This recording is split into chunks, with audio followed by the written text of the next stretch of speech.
Now at 5, the city of Pittsburgh says it was the victim of a cyber attack over the weekend. Plus, the Joplin Public Library will attract more than bookworms. They install a pollinator garden. And we'll tell you one of the first things several freed American hostages did after leaving Iran. I'm Skyler Henry at the White House, detailing the controversial and complex deal. The 4 states' most watched news starts now. Pittsburgh city officials say residents' information is secure despite a cyber attack on city government over the weekend. This is KOAM News at 5. I'm Dow Quick. Pittsburgh city officials were notified at 3 a.m. on Saturday of that cyber attack. The city's servers were victimized by ransomware. The cyber attacker or attackers stole encrypted data and demanded money from the city. Officials disconnected the servers so the ransomware wouldn't spread. There's only so much information we have on any of our customers. Basically, all that stuff is stored off-site with regards to credit cards and things like that. So I don't think anybody that lives in Pittsburgh or does business with the city should feel that there's any threat to them personally.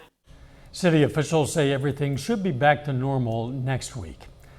Missouri Southern says it saw an increase in new student enrollment for the second year in a row. The university says enrollment of new freshmen, transfer, and graduate students increased 6.5% this semester. This comes after last year saw a rise of 1.7% compared to 2021. Overall, Missouri Southern is reporting just over 41,000 students currently enrolled, which is a 1% drop compared to last year. There's a new buzz around the Joplin Public Library. Officials today worked to install a new pollinator garden. It's designed to provide a space for butterflies and bees and birds. The idea got started by 3 Missouri Southern students as part of their capstone project. Those students also raised the money to pay for the garden, which officials say will be a great addition to the library. That the garden will, really inspire a lot of fun programs, a lot of events, that the community will be in our space learning about it. I think that having native plants that people haven't seen before will really inspire some conversation and a learning opportunity. The new pollinator garden is on the library's west side. Enjoying some more nice weather out there. Let's check in with Chief Meteorologist Doug Heddy. Yes, turned out to be a pretty good Monday for us today. A little bit warmer temperatures. They got up right around 90 degrees for afternoon highs, but overall still a pretty nice Monday. We're sitting mainly mid 80s to upper 80s on the Missouri-Arkansas side. Then you do climb into lower 90s once you get out across southeastern Kansas, northeastern parts of Oklahoma. Not a whole bunch going on for us, but we do have a wave which is developing out to our west. You can see a few showers popping up western parts of Kansas. So as this wave heads toward us over the next 24 hours or so, we are going to see some rain chances increasing. Now, if you're getting out this evening, it looks fine. We're going to stay on the dry side, and I don't think we'll see anything in here until late tonight into tomorrow morning. So, of course, we're going to break down these rain chances for you here in just a bit. See you soon. Several wrongfully detained Americans are on their way back to the U.S. following a high-stakes diplomatic exchange between the Biden administration and Iran. That includes a multi-billion-dollar deal. Reporter Skyler Henry is at the White House with details as critics express their concerns over the swap. President Biden spoke on the phone with the 5 Americans who were freed from an Iranian prison after they arrived in Doha, Qatar Monday. Imad Shargi, Siamak Namazi, Norad Tabaz, and 2 others who have chosen to remain anonymous were let go, along with 2 more people who were prevented from leaving Iran.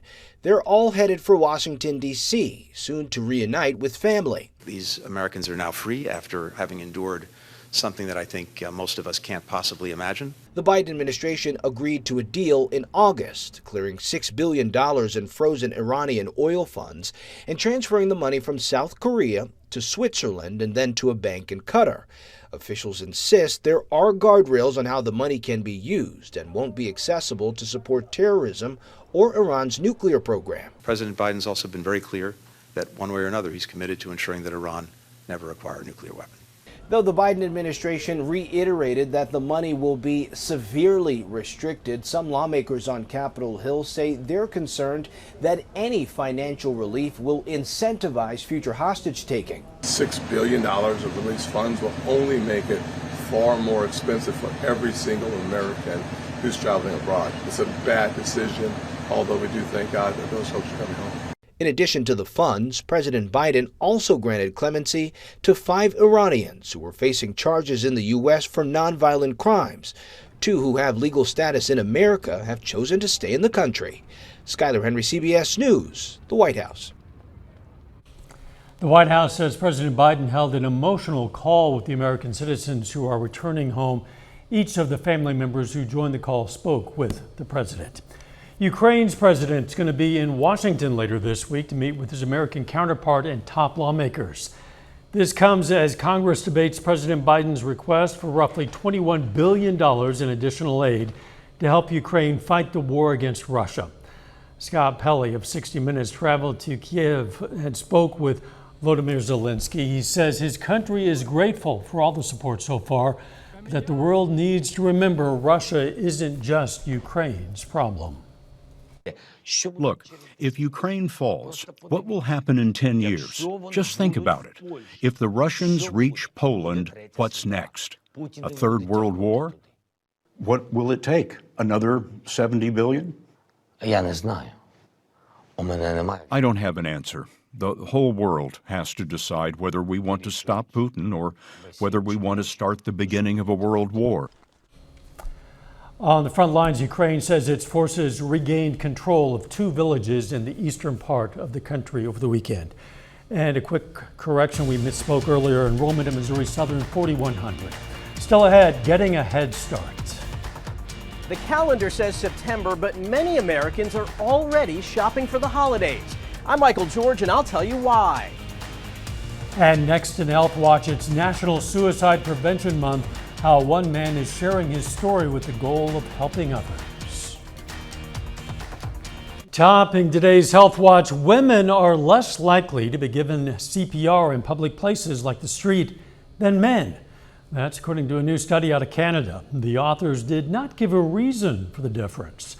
Researchers looked at tens of thousands of cardiac arrests that happened outside of hospitals and found only around half of patients were given CPR at all. Doctors say giving CPR to those who need it, regardless of gender, can save lives. A new study in the Journal of Pediatrics finds errors related to ADHD medications increased 300% over the last 2 decades in people under age 20. 2/3 of exposures from those errors occurred among 6 to 12-year-olds and likely caused minimal or no health consequences. Researchers say the rise in mistakes is likely due to the overall increase in prescriptions for ADHD drugs. They say improved child-resistant medication dispensers could help reduce mistakes. September is National Suicide Prevention Month. It's a month to remember the lives lost to suicide, the millions of people who have struggled with thoughts of suicide, and to acknowledge those who've been impacted. It's also a time to raise awareness about prevention. Reporter Daniel Bacchus spoke to one man who wants his story to bring hope to others. Alex Glogovac isn't afraid to admit he's had some dark times. The 24-year-old even contemplated suicide. Suicidal thoughts for me didn't really come till I was about 17, kind of late high school. Ever since then, I'm almost 25 now. I've kind of had them off and on. Suicide is now the second leading cause of death among young people aged 15 to 24. Last year, more than 49,000 people took their own lives. That's more than any other year on record. We're seeing an uptick now in suicide, the rates of suicide with our youth. Now, what is the direct link and correlation? I don't know what that is. And I don't know if we really will ever have an answer for that because there's so many factors. Justina Larson is a licensed therapist and executive director of outpatient services at Newport Academy, an adolescent mental health facility. She says there are behavior changes parents can look out for. lack of concentration, decrease in performance at school, again, the isolation, withdrawing from friends. Watch their eating, sleeping habits, looking at their social media presence and that footprint. Social media is a huge piece. If there is concern, Larson says talk about it. It can start as a simple conversation of, hey, I noticed some things have changed in you. Can we talk about what you're feeling and thinking? What's going on? Alex credits his family support system and the treatment he received at Newport Academy for helping him cope with suicidal thoughts. The main thing is that you're not alone. Things may seem bleak right now, but it's going to get better. He's sharing his story to give hope to others. Danya Backus, CBS News, Los Angeles. Alex is working to start an organization to advocate for mental health and mental illness. About 1 in 6 Americans are 65 or older, and as they reach retirement age and beyond, they might not have the financial means to keep themselves healthy. The Department of Health and Human Services estimates 56% of people turning 65 will need some sort of long-term care. That could include help with standing or walking, eating, and showering. Despite those potential challenges, reports show only 7.5 million people have long-term care insurance. And that is a look at today's health news. A little bit later, how a cyber attack is causing a shortage of Clorox products on store shelves. Plus, we have rain chances returning in the forecast. We're going to look at that coming up.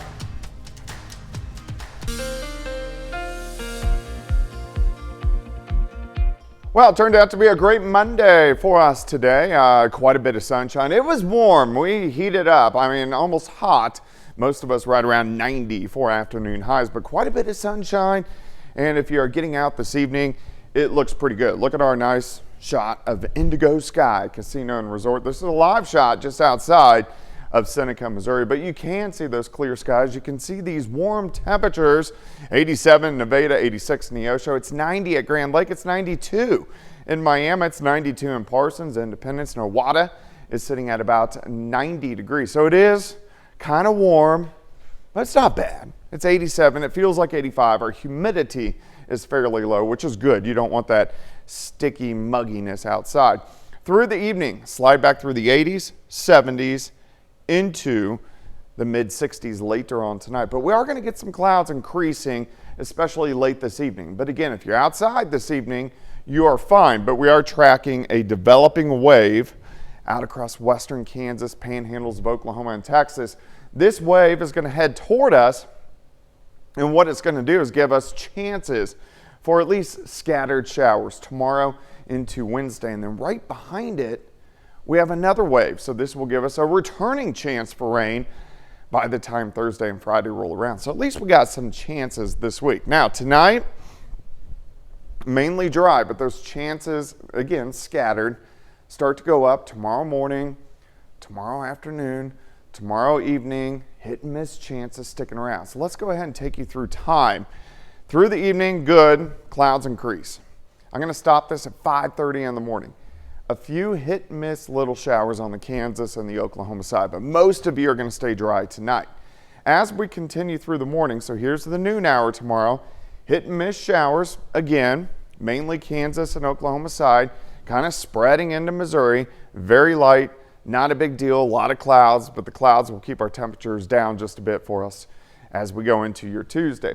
Heavier rain, bigger thunderstorms will track across Oklahoma tomorrow evening, and then as we get into tomorrow night, a little better chance for scattered thunderstorms pushing into the region. Again, hit and miss, but they are going to be out there, especially tomorrow night as we go into Wednesday morning, and then these will rotate out once we get into Wednesday afternoon. And in fact, we'll cool down a little bit as we go into Wednesday afternoon. All right, so rainfall, we'll have to see where those bands set up, but at least we have the potential for a lot of areas to pick up a 1/4 of an inch, a 1/2 an inch, maybe some areas a little bit more than that, which would be great. So hit and miss showers throughout the day. I still think we're going to go to about 85 for an afternoon high, which would be good. Then we'll start to track the next storm system. So we're looking at Thursday, scattered showers and thunderstorms. Friday, scattered thunderstorms. Here comes this wave on Saturday. So we do have those chances throughout the week, which is great because we've been fairly dry over about the past 10 days. 85 tomorrow, cooler Wednesday, 77. Back to 84 on Thursday, 80 on Friday, 83 on Saturday. Chances for thunderstorms each and every day. And then we dry out a bit as we go into next week. But at least we have those rain chances this week because we need it. Everybody does, yeah, and anyone who gets some rain will certainly welcome it. Absolutely. Thanks, Doug. Coming up, what a new survey shows about Americans getting a head start on their holiday shopping. Topping today's Consumer Watch, the United Auto Workers strike against the big three U.S. car manufacturers has now entered a fourth day. There was some progress over the weekend, but the companies still have not matched the UAW's demands for a 20% wage increase, among other things, over a period of years. The UAW says the walkout could expand this week as negotiations continue. You might have problems finding some Clorox products in your local store due to a cyber attack. The company revealed in a regulatory filing it detected unauthorized activity in some of its IT systems last month. Clorox says it immediately took action to stop the hackers, including reducing its operations. While the company believes it has contained the cyber attack, it still has not been able to get its manufacturing operations back up to full speed. Fall has not yet officially arrived, but some people are already thinking about holiday gifts. Reporter Michael George explains why. It's still t-shirt weather, but the Christmas Cottage is open for business in Manhattan, giving shoppers a jump on the holidays. And they're not alone. A survey from Bankrate finds 12% of Americans are buying gifts this month, and another 12% already started in August. Shopping early does have benefits, according to Bankrate's Ted Rossman. In terms of spreading out your cash flow, giving you more time to research the best deals. But most Americans plan to wait until October or later. Unless there's something specific that I'm trying to get, and then I just might just keep an eye out for it. It's September, a little early to start thinking about holiday shopping. A lot early. About 1 in 4 people plan to do most of their shopping in stores, but the majority are doing the bulk of their buying online, and they'll be searching for deals. In recent years, major retailers like Amazon and Target and Walmart, they often roll out Black Friday type pricing in early October. And 33% expect inflation to influence their shopping.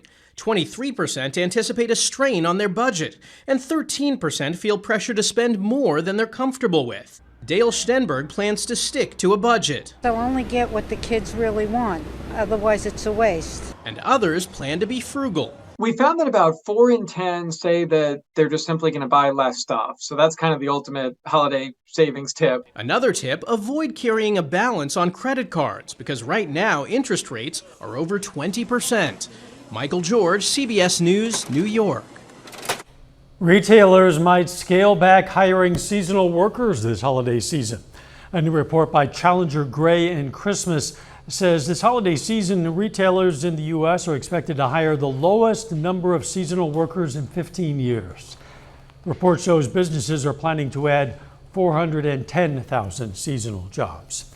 A final check of the forecast next.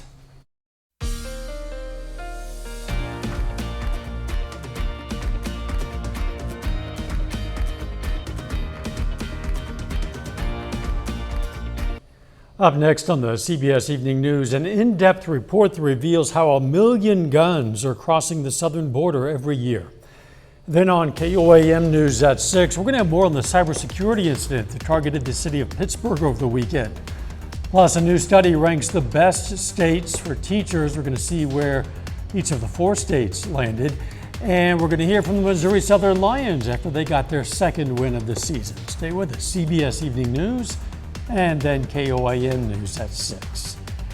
Okay, look at this. Doritos achieved a new record for the highest cheese pull after they pulled off this kind of remarkable stunt in Somerset, England. A helicopter dipped a giant chip into a special cheese blend inside of a 14-foot tall replica of nachos and then stretched the cheese 49 feet without breaking it. The company said the stunt took over a month of preparation with the assistance of cheese scientists, there are such things, helicopter pilots, and others on the ground. Like chips, I like nachos, I like dip. That does not look in the least bit appetizing. Now, well, one, who thinks of this stuff? And then 2, who has the time to do it? Doritos. I guess so. Apparently the answer to both questions, and for good reason. They get publicity on local newscasts. Very true, very true. The weather. All right, the evening looks fine. Tomorrow, 85. We're going to have some pop-up showers. A little better chance tomorrow into Wednesday. See you right back here at 6. Let's make it a great evening.